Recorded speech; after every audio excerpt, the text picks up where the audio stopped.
Your Excellency, the Executive Governor of Nasarawa State, His Excellency, the Deputy Governor of Nasarawa State,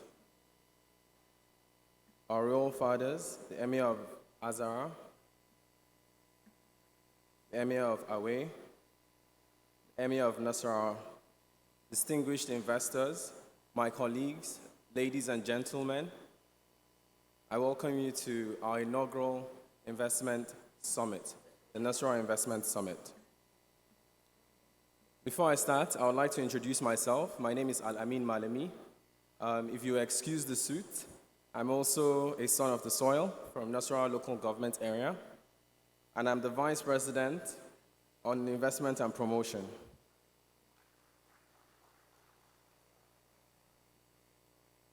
Yesterday, we had 3 plenary sessions, 6 goodwill messages from Aliko Dangote and others. We had the unveiling of the Nasarawa Small Claims Court. We had deal signings, 4 deal signings. We had 2 keynote speeches, and then we also had over 900 participants in attendance, both virtually and physically. The 3 plenaries, the first plenary was focused on collaborating for growth, a discussion on how subnationals can utilize their shared strengths. We had 2 major insights that were surrounding investments and data-driven policy decision-making. The insights from investments were surrounding states and subnationals' need to deploy an investment framework, and also the need to allow markets to work, and to avoid political influence on the investment process. Concerning data-driven processes and decision-making, the insights we got were surrounding the need to pay attention to data and how critical it is for development. We also emphasized the need for a mindset to reorient the facilitation collaboration among subnational governments. The second plenary was titled Nasarawa Means Business, the urgency of delivering sustained economic development growth. And the key insights were around policy and reform stability, creating an enabling environment, and leveraging agriculture for growth.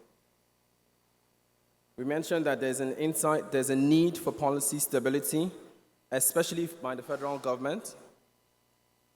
The need for policies around agriculture and solid minerals to be reviewed, especially because Nasarawa State will benefit from the government reviews of these policies and that impede the agricultural sector.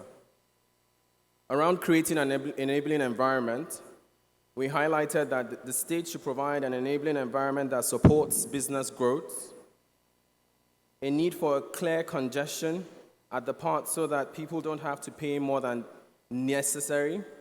We also emphasized that there's a need for microeconomic stability.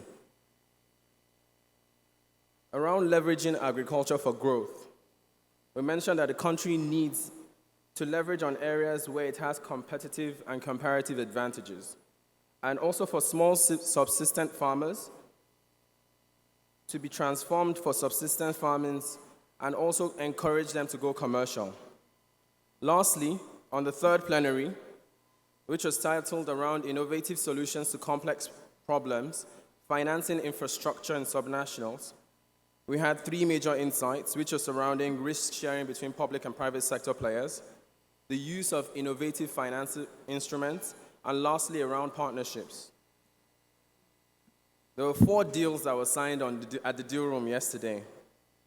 One was the signing of an MOU between the Nasarawa State Government, Olaniwa Ajayi, and PAC Asset Management. This particular deal was surrounding the state, as our transaction advisors and fund managers respectively. The state's overall objectives to apply this fund is to de-risk the infrastructure climate and to increase liquidity to fund investment projects throughout the state. We also had a deal signed between BITC in partnership with the Ministry of Women Affairs and Social Development in partnership with one of our MSME Challenge finalists called Juliet AI. And it was to empower and skill up 100 young women in Nasarawa State.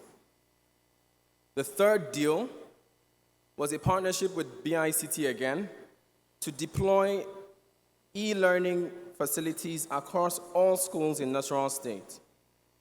This is to provide quality curriculum readily available to students, and to increase their performance and exam readiness. The last deal was signed by the Nasarawa State Ministry of Agric and Water Resources with Maina Rice, again one of our MSME Challenge finalists, and it was surrounding enterprise development training for farmers and enterprise and entrepreneurs for sustainable growth and agricultural practices. Lastly, the key highlights from the summit in general, from the opening remarks, were that Nasarawa State is positioned to becoming a top investment destination, and that the state is set on the right path to becoming one of the top 3 most competitive states by 2023.